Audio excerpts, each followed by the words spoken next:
You cannot compete with someone who is having fun. I've been listening to this phrase for some time in the internet, and when I researched about it and thought about it, and I found some resemblance of this in successful people, and many of them had this in them. Suppose, imagine a situation: two people who does the same thing but gets completely different results. How is that possible? It's possible by one thing. One is counting the hours of work that he has done, and the other is losing the track of time. One is battling the clock, and the other is enjoying himself, enjoying the art he is surrounding himself with. So, this is the difference. But most of the time, the difference between them is the factor of joy. You cannot compete with someone who genuinely enjoys what they are doing. Because while you are trying to survive it, they are consumed by it. For example, think about Messi. For years we have watched him play. For years we have seen him do things that looked impossible.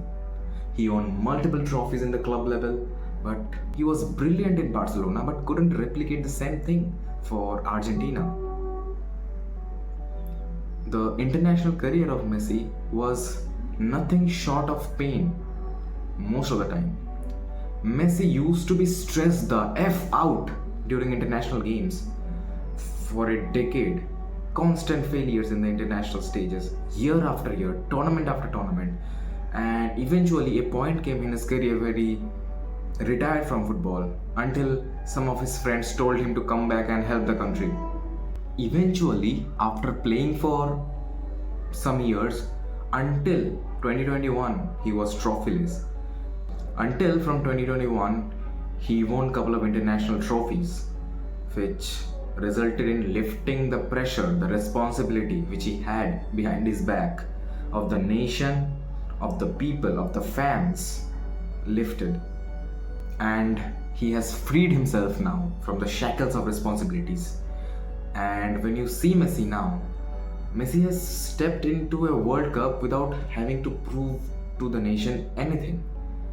And now when Messi has stepped into a World Cup without having to prove to a nation, the fans, the country, look how he's played in the World Cup. In this recent World Cup, 2026 World Cup, look how he has played. And that's what makes people like him different from others, different to compete with. Because while you are trying to force yourself to improve, they're enjoying the process. Look at lamineyamal, for example, the Barcelona kid. He's playing against the best players in the world under pressure. For most people couldn't even imagine that a kid like him could play in such a level. He's smiling in the stage, he's dancing. He's the same child. He dances after scoring goals in front of the opponent fans, mocks them sometimes by dancing, smiles. The smile tells you everything that he's enjoying the game.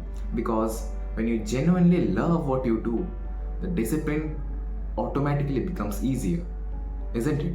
Because you don't need someone to push you.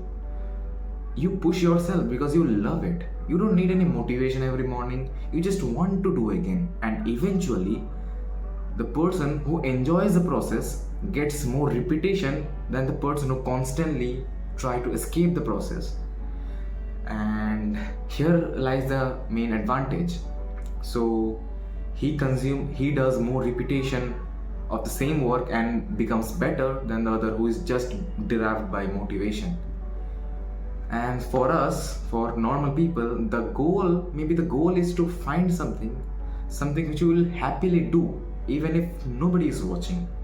Because you can compete with someone's talent, you can compete with the discipline, but competing with someone who genuinely loves the game, that's completely a different problem.